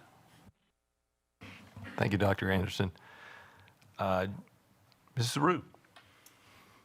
Thank you. I was thinking the same things, actually. We need to be able to keep our high-quality staff that we have. I know there's buildings where we've had so much turnover that a lot of the teachers that were there 3 years ago are no longer there. And so every time we have to bring in a new teacher, they're learning the curriculum, they're learning the building. I compare it to trying to fill a 5-gallon bucket with a fire hose. It is near impossible, and it takes a new teacher about 3 years to really get their feet underneath them and really be able to do things really effectively. I'm excited about our new leadership we have. I'm hearing great things about our new leaders. 2 of our schools that need a lot of support, Hackett and Robinson, have both. They both have new leaders that I'm hearing really great things from their staff, and so hopefully we'll start seeing some better things. We definitely need more teachers, more paraprofessionals as well to help fill those gaps so that we can have our interventionists and coaches be doing the job that they were hired to do.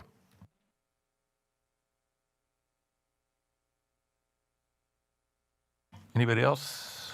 I was just going to say, kind of, I would agree with Dr. Anderson and Mrs. Root too, that, you know, I think way back, when I went through elementary school was 1 through 6, the same teachers were there when I started and the same teachers were there when I finished. And so absolutely, that just makes a huge difference when they're seeing the same face every day. Just that alone, I think, will make huge benefits to our education. So, Mrs. Fox, you have another. You know, we also reconfigured these schools.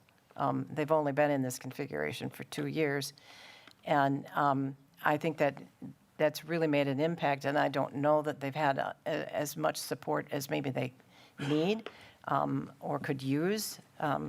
For the elementary.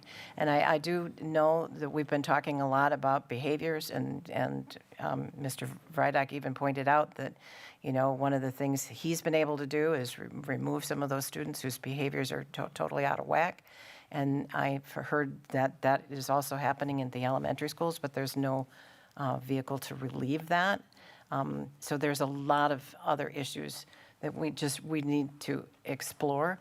I'm also a little concerned about our chronic absenteeism, because my understanding is that did not decrease last year. That went up last year, which is going to hit us on the back end when we do the report card next year. So, and I've said it 2 years ago, I think, but, you know, chronic absenteeism is definitely a community problem. We need to get some committees and some groups together and talk as a community, because it's certainly not a school problem. Well, it is a school problem, but it's not totally a school problem. If we can get them to school, we might be able to educate them. But when they're not there, there's just no hope for that. So we have got to do something about that and quickly. So thank you.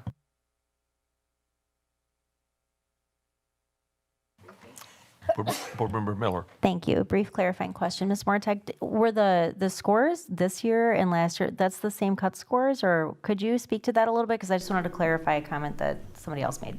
Sure. They are the same cut scores. And when I was looking at it, what they're really saying that you can compare is the growth score. Yes, we do look at growth and also just the overall report card score, and thinking about all of the changes that we've had. They have both positively and negatively affected school districts across this county.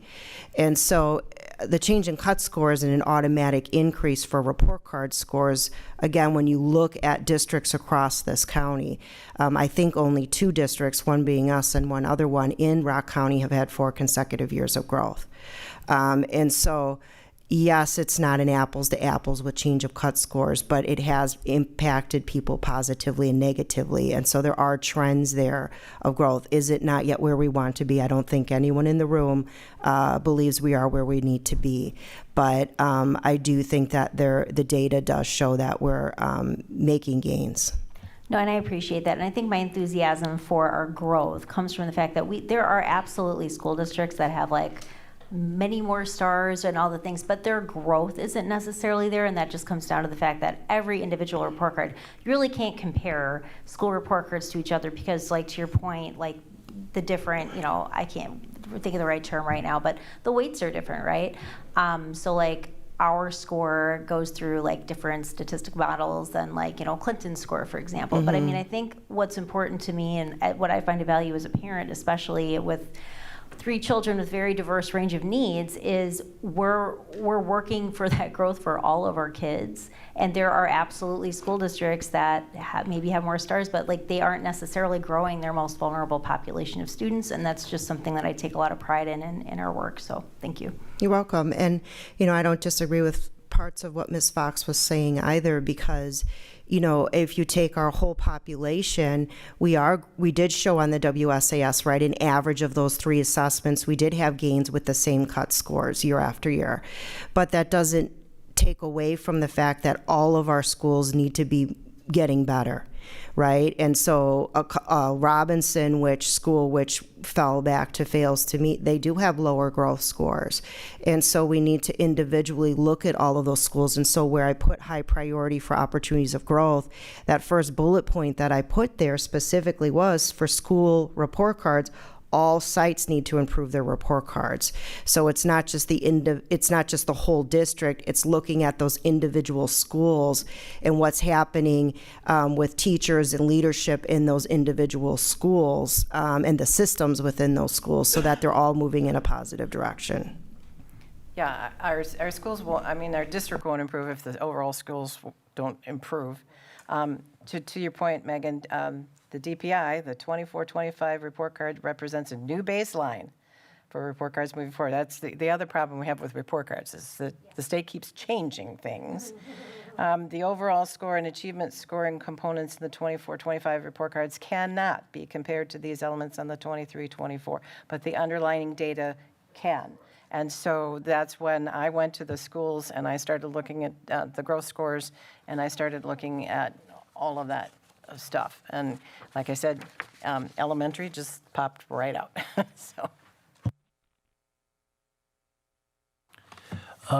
Board Vice President, Yes, it's sir. 8 o'clock. We need to ask for 30 more minutes, please. Okay. And Mrs. Mortek, thank you. So, could I get a motion to extend by 30 minutes? So moved. Second. All those in favor, say aye. Aye.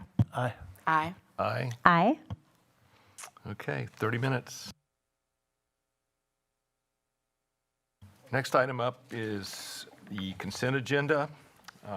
Typically, there's no separate discussion of the items unless board members so request, in which the event will be removed from the general order of business and considered in their normal sequence on the agenda Any reason? Board Member Levy? Thank you. I'd like to remove item 7F, please. Okay.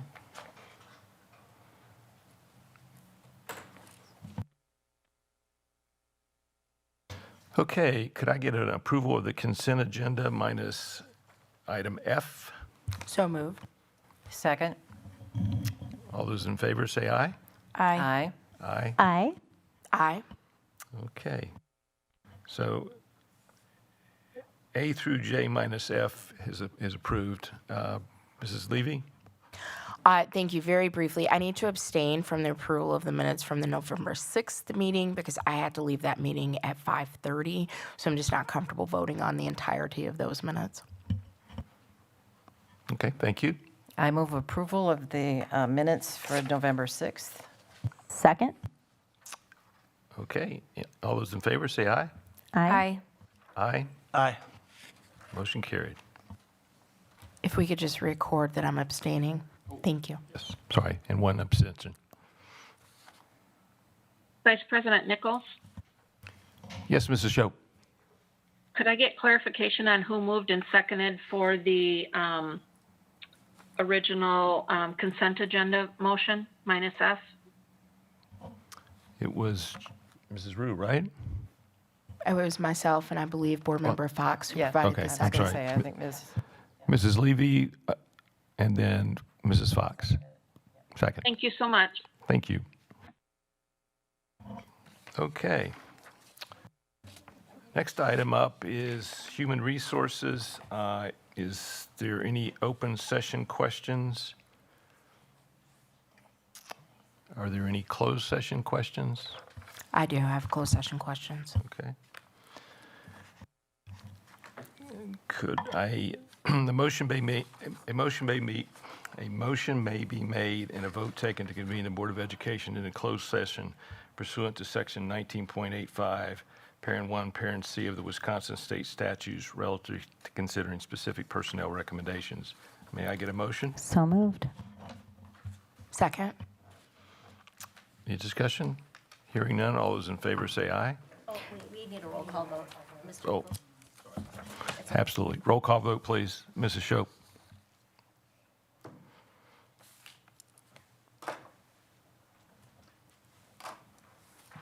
Yes.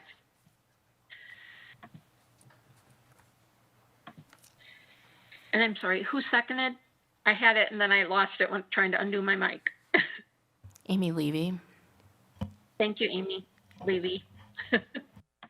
Okay. Joanne Rue, Aye. Carol Fox, Aye. Megan Miller, Aye. Tom Hankins, Aye. Amy Levy, Aye. and Brian Nichols. Aye. So we're going into closed session at 8:03, and we will come back to open session as soon as we conclude closed session. Thank you, everybody. Don't forget to turn your stuff off, your screen off.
Got it. Already did it. I got it. No, it's not that one. That one's fine. Okay, we're reconvening into open session at 8:25. And could I get a motion to approve HR Exhibit A? So moved. Second. I have any discussion? Hearing none. All those in favor, say aye. Aye. Aye. Aye. Aye. Aye? Aye. Okay. Motion carried.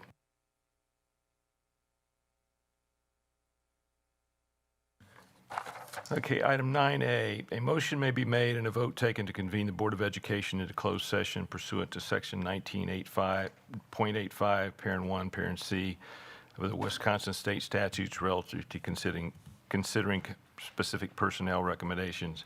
Could I get a motion, please? So moved. Second. Yeah. Amy, and who was the second? Megan. Megan? Okay. Okay. Mrs. Shope, could I get a roll call vote, please?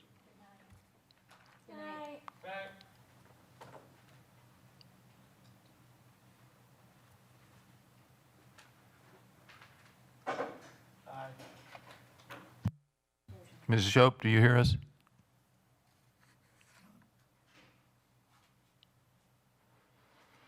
Yes, sorry. Okay. Roll call vote to go into closed session. Executive session. I have to move my screen. Hold on one sec. Okay. Joanne Rue, Aye. Carol Fox, Aye. Megan Miller, Aye. Brian Nichols, Aye. Tom Hankins, Aye. Amy Levy. Aye. Was a unanimous vote. Okay, we'll go into closed session at 8:27, and we will adjourn from closed session. So those, everybody else, turn your computers off, and we'll go into closed session.